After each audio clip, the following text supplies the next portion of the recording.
Good morning, aspirant. Hope you all are doing well, your days are going productive, and you are doing excellent in your studies.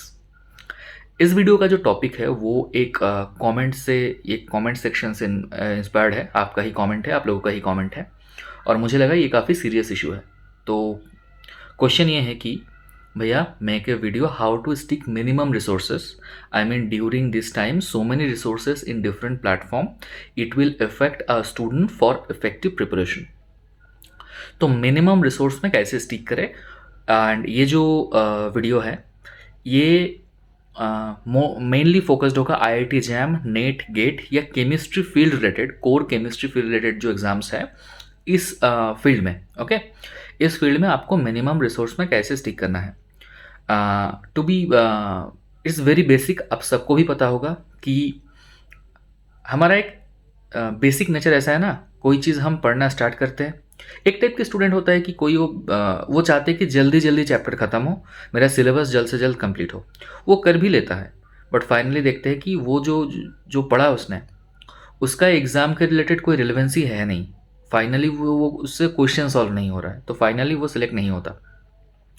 कुछ students ऐसे हैं कि एक topic जो वो पढ़ना स्टार्ट करता है तो वो ढूंढता है क्या क्या रिसोर्सेस है, सब कुछ वो ढूंढ लेता है। यूट्यूब में सपोज 4 यूट्यूब चैनल है उसने सब्सक्राइब कर रखा है, नेट, गेट या आईआईटी जैम का प्रिपरेशन का, सबका वीडियो देखता है, या एक एक चैप्टर का 4-5 स्टैंडर्ड बुक से वो पढ़ता है।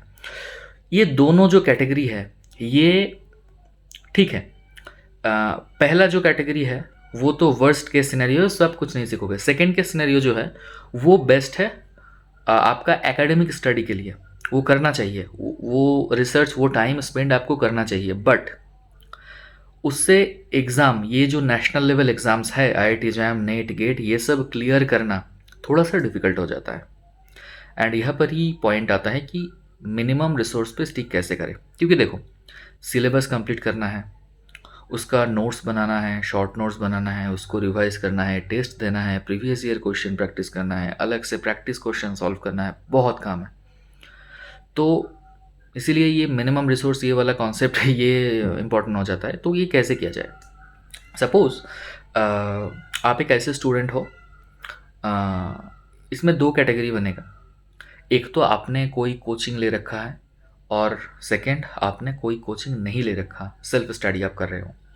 एंड मेरे हिसाब से अगर आपका कॉलेज में गाइडेंस प्रॉपर है, अच्छा है, आपको लगता है कि आपका जो प्रोफेसर्स है वो हाईली सपोर्टिव है एंड इस फील्ड में उनका जो सजेशंस है वो एग्ज़ाम ओरिएंटेड है, ठीक है, एंड वो अच्छे नॉलेजेबल है, एंड आपका ओवरऑल आपका डेवलपमेंट को लेकर उनका एक पॉजिटिव सोच है, ऐसा अगर आपको लगता है तो आप कोचिंग स्किप कर सकते हो। बट अगर आपको लगता है कि आपका कॉलेज में आपका गाइड करने वाला कोई नहीं है, ठीक है, गाइड करने वाला कौन होगा, कोई सीनियर होगा जो किसी एग्ज़ाम क्रैक करके रखे होंगे, या आपका प्रोफेसर्स होंगे जिनको पता होगा कि एक एक चैप्टर का स्टैंडर्ड सोर्सेज क्या क्या हो सकते हैं, एंड उनका मतलब आपका जो सराउंडिंग्स है, यहाँ से ही तो मिलता है ना हमें इन्फॉर्मेशन। तो ये जो गाइडेंस का जो ये एनवायरनमेंट है, ये अगर आपके पास नहीं है तो बेटर है कि आप कोई कोचिंग ले लो, ठीक है। कौन सा कोचिंग लेना है ये मैं ऐसे नहीं बोल सकता, है ना। तो सभी अपने अपने हिसाब से बेस्ट है, हर एक कोचिंग का अपना ड्रॉबैक है, अपना स्पेशलिटी है, ठीक है। इसीलिए वो सर्वाइव कर रहे हैं एंड वो रिजल्ट्स भी दे रहे हैं।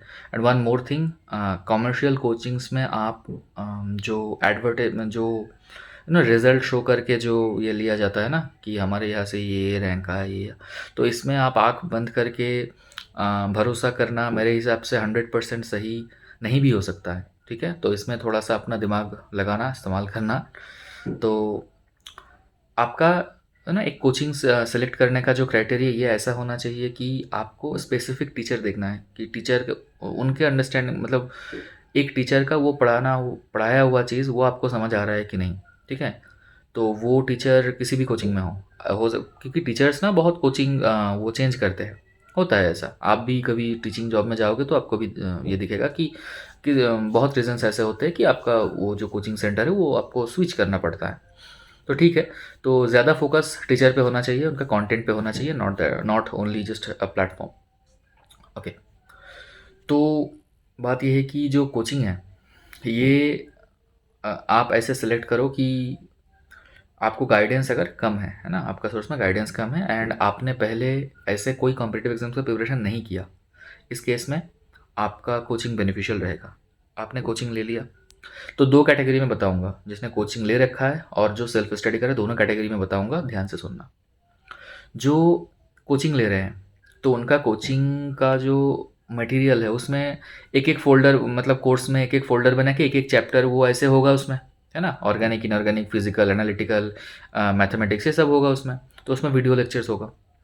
काम ये करो कि ये एक वीडियो लेक्चर जो है वो कंप्लीट करो। सपोज़ आपने थर्मोडायनेमिक्स पढ़ना है आपको, तो उस कोचिंग सेंटर में आपका जो सब्सक्रिप्शन है वहाँ पर जाके थर्मोडायनेमिक्स जो है वो उसमें वीडियो देखो, उसका प्रॉपर नोट बनाओ, टाइम लो, ठीक है। 2 घंटे का एक लेक्चर कंप्लीट होने में 4 साढ़े 4 घंटा लगेगा अच्छे से उसको नोट में उतारने के लिए। ऐसा कभी भी मत सोचना कि वो जो सर पढ़ाएंगे उसका जो बोर्ड का जो वो पीडीएफ है, हैंड रिटन जो पीडीएफ है, उससे हम पढ़ लेंगे, उसका प्रिंट आउट ले लेंगे तो हो जाएगा, कम टाइम में हो जाएगा। नहीं होगा भाई, आपको हैंड रिटन नोट बनाना पड़ेगा, ठीक है। तो 2 घंटे का लेक्चर 4 साढ़े 4 घंटे तक आप देखो, धीरे धीरे देखो। 1.5x पे देखना मैं रिकमेंड नहीं करता, ठीक है। 1x पे ही देखो, टाइम लो एंड उसको अच्छे से नोट बनाओ। अब एक चैप्टर जब पूरा कंप्लीट हो जाएगा, एक चैप्टर जब पूरा कंप्लीट हो जाएगा, तब क्या करना है आपको, उस चैप्टर का एक स्टैंडर्ड बुक आपको फॉलो करना है, ठीक है। उस चैप्टर का एक स्टैंडर्ड बुक आप प्रोफेसर से, सीनियर से पूछ सकते हो कि सपोज़ आप केमिकल थर्मोडायनेमिक्स पढ़ रहे हो तो एक ऐसा बुक आप बता दीजिए जहाँ से मैं ये इसका होलिस्टिक अंडरस्टैंडिंग आपका होगा या बेसिक से अंडरस्टैंडिंग आपका होगा। एक किताब में ना जब ऑथर लिखते हैं तो ये मतलब ऑथर ये सोच के लिखते हैं कि जो ये पढ़ रहा है वो काफ़ी बेसिक लेवल से ये सीखना स्टार्ट करेगा। तो एक किताब ऐसे ही लिखा जाता है, एक फ़्लो में लिखा जाता है, एक स्टोरी टेलिंग की जैसे लिखा जाता है, ठीक है। तो एक किताब आपको पढ़ना चाहिए, क्योंकि उससे आपका काफ़ी कन्फ्यूजन्स भी दूर होगा। क्योंकि जो कोचिंग में आप पढ़ोगे उसमें कहीं की जब आपको कन्फ्यूजन होगा, कुछ कुछ चीज़ें समझ नहीं आएगा एंड काफ़ी बार एक्सेप्शन है, ऐसे बोल के वो बोल के चले जाएंगे कि आप ये तो याद कर लो या, बट उन सब का एक्सप्लेनेशन आपको आना चाहिए, ठीक है। एज ए सिंसियर स्टूडेंट आपको वो आना चाहिए। ऐसे कभी भी मत सोचना कि ये थोड़ा सा मैं शॉर्टकट रट लेता हूँ, ये थोड़ा एक्सेप्शन में याद कर लेता हूँ तो मेरा रैंक अच्छा हो जाएगा। ये सब ऐसे ऐसे ऐसे लॉन्ग टर्म में कुछ फ़ायदा नहीं होता। लॉन्ग टर्म में इसका कुछ भी फ़ायदा नहीं होता। ऐसा देखा जाता है कि आईआईटी जैम में रैंक करके आईआईटी तो पहुँच गए, बट वहाँ पर सेमेस्टर का एग्ज़ाम क्लियर नहीं कर पा रहे हैं, सेमेस्टर में बैक आ रहे हैं, ऐसा होता है। तो इस बात का ध्यान रखना है, मतलब सीखने के लिए कोई कॉम्प्रोमाइज़ नहीं है, ठीक है। टाइम लगेगा तो टाइम एक्स्ट्रा देंगे। सपोज़ कोचिंग का वो पढ़ के आपको लगेगा, एक बुक पढ़ के सपोज़ आपको लगा कि कोई किसी और मतलब सोर्स से क्वेश्चन सॉल्व करना चाहिए, तो क्वेश्चन सॉल्व का और बुक खरीदो। बुक खरीदने में कोई वो नहीं करना कि ठीक है पहले कोचिंग तो एक ख़रीदा ही, कुछ पैसे दे के कोचिंग ख़रीदा है, कोचिंग का मतलब कोर्स परचेज़ किया है तो और पैसा इन्वेस्ट नहीं करना। बुक्स में, किताब में, अपना स्टडी में, अपना डेवलपमेंट में पैसा खर्च करने में कोई झिझक नहीं होना चाहिए, ठीक है।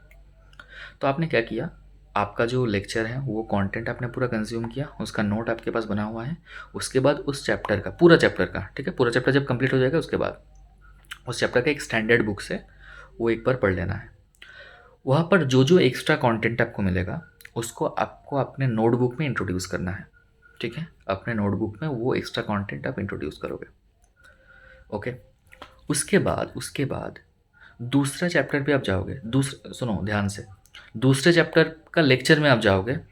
उस टाइम पे अपना शेड्यूल ऐसे बनाओगे, उस टाइम पे जो पहला चैप्टर आपने कंप्लीट किया है, तो दिन का सपोज़ आपने 4 घंटा आप लेक्चर देखते हो और 2 घंटे आपके पास एक्स्ट्रा टाइम है, तो सपोज़ आप 6 घंटे डेली पढ़ते हो, 4 घंटा ऐसे रखो कि आप नया कंटेंट कंज्यूम करोगे। मतलब चैप्टर 2 जो है, सपोज़ वो केमिकल काइनेटिक्स है, तो वो आप केमिकल काइनेटिक्स का वीडियो देख रहे हो।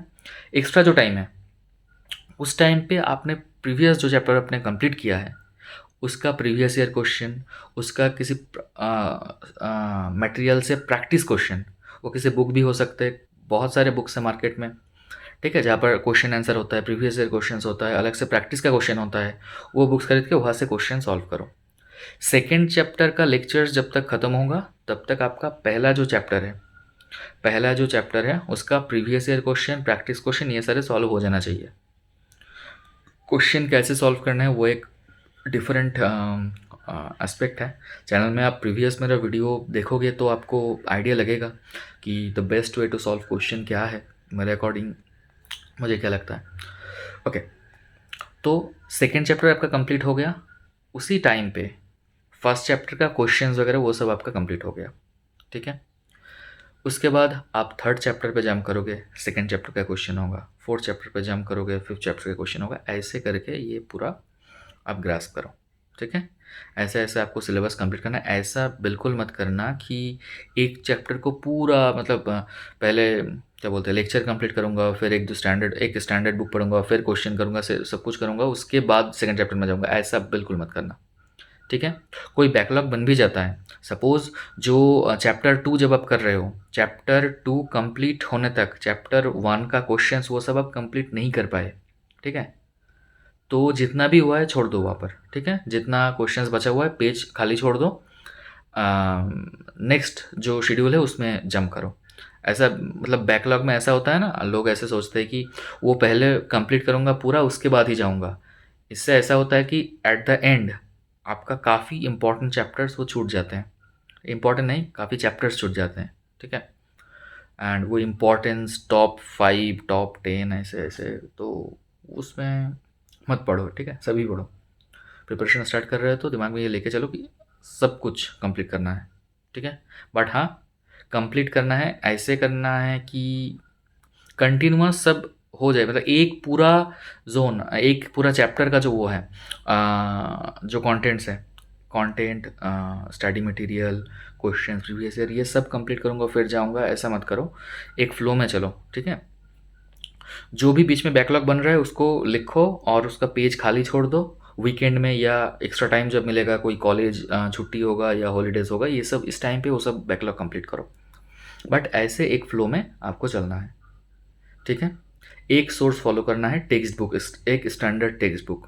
For example, for stereochemistry D Nasipuri, for spectroscopy William Kemp, and for question practice Y R Sharma. Okay, अब आते हैं कैटेगरी 2 जो सेल्फ स्टडी कर रहे हैं। उनके लिए पहले आप एक ऐसा बुक खरीदो जिसमें प्रीवियस ईयर क्वेश्चंस है।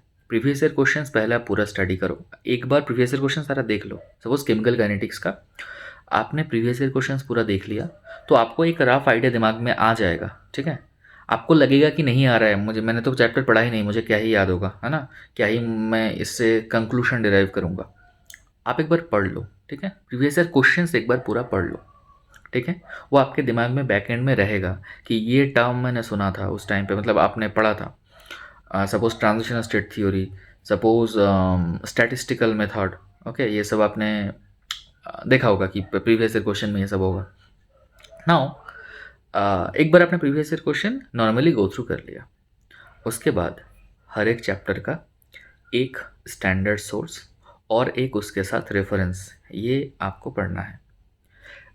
हर एक चैप्टर का, सपोज़ जैसे मैंने बताया कि सपोज़ ऑर्गेनिक केमिस्ट्री में जनरल ऑर्गेनिक केमिस्ट्री आप पढ़ना चाह रहे हो, तो ओके, तो जनरल ऑर्गेनिक केमिस्ट्री में सपोज़ एक आपका कोर सोर्स होगा, इसके बाद और एक आपका सपोर्टिव मतलब रेफरेंस होगा। फॉर एग्जांपल आप जनरल ऑर्गेनिक केमिस्ट्री पढ़ना चाह रहे हो तो कोर सोर्स आपका हो गया फॉर एग्जांपल जेरी मार्च, और एडिशनल आपका हो गया क्लेडेन। तो ऐसे करके, ठीक है। तो कौन सा सब्जेक्ट का क्या कोर्स सोर्स, क्या रेफरेंस होना चाहिए, ये तो एक डिफरेंट टॉपिक है। You can ask your mentors, your seniors जिसने ये एग्ज़ाम्स क्लियर कर रखा हो, या आपका प्रोफेसर्स, या किसी दूसरे कॉलेज के भी प्रोफेसर्स, ठीक है, या किसी आईआईटी के प्रोफेसर्स, जैसे भी, मतलब जहाँ से आपको लगता है कि एक जेन्युइन गाइडेंस मुझे मिलेगा। एंड ऐसे करके 2 बुक, एक चैप्टर का 2 बुक आपको पढ़ना है। 2 बुक्स आप पढ़ोगे, उसका जो ना ओवरऑल जिस्ट है वो आप अपने नोटबुक में नोट करोगे। सपोज जेरी मार्ट्स में अगर आप जीओसी पढ़ने जाओगे ना, वो बहुत ज़्यादा है, बहुत ज़्यादा है, तो उसको आपको कंसोलिडेट करना है, ठीक है। आपका नोटबुक में कंसोलिडेट करना चाहिए आपको। तो ये नोट बनाना ये भी एक है ना, दैट ऑल्सो एन आर्ट।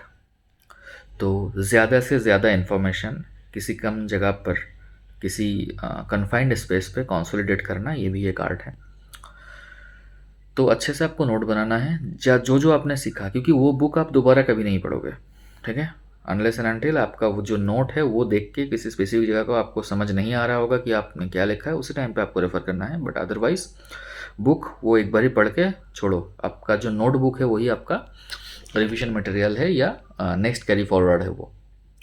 तो एक कोर बुक और एक रेफरेंस बुक, ये एक चैप्टर का आपने पढ़ के ये नोट आपने बना लिया है ना, आपका कंसेप्चुअल अंडरस्टैंडिंग ना बेटर होगा, काफ़ी बेटर होगा, रदर देन सिर्फ किसी से लेक्चर सुन लिया आपने। तो बुक्स पढ़ना हमेशा बेटर होता है।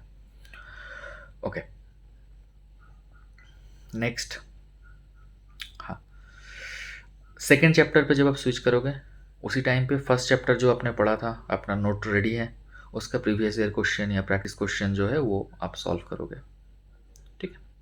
ऐसे करके पूरा चैप्टर आपको एक एक करके ये करना है। एंड ये ऐसे रखना ना कि सपोज ऑर्गेनिक, इनऑर्गेनिक, फिजिकल, पहले आप एक ऑर्गेनिक का चैप्टर कंप्लीट करो, फिर एक इनऑर्गेनिक, फिर एक फिजिकल, ऐसे करके करो, ठीक है। नहीं तो फिर आप देखोगे कि पूरा ऑर्गेनिक आपने कर लिया और इनऑर्गेनिक आपने हाफ किया, आपका टाइम ख़त्म, एग्ज़ाम आ गया सामने। तो ऐसा नहीं करना, एक ऑर्गेनिक, एक इनऑर्गेनिक, एक फिजिकल, ठीक है। फिर एक ऑर्गेनिक, फिर एक इनऑर्गेनिक, फिर एक फिजिकल, ऐसे कैसे करके आप कंप्लीट करो। Both the ways are best in their own way, in their own category. आप कोचिंग ले रहे हो नहीं ले रहे हो, डजेंट मैटर। मैंने ऐसे भी एस्पिरेंट्स देखे हैं कि 2-3 कोचिंग इंस्टीट्यूट का मटेरियल उन्होंने परचेज कर लिया, वो सब देख रहे हैं। 2-3 कोचिंग सेंटर का टेस्ट सीरीज़ खरीद लिया, ठीक है, डेली एक टेस्ट लगा रहा है। इन ऐसे लोगों का भी सिलेक्शन नहीं हुआ, मैंने देखा है, मेरे कॉलेज में ही देखा है मैंने।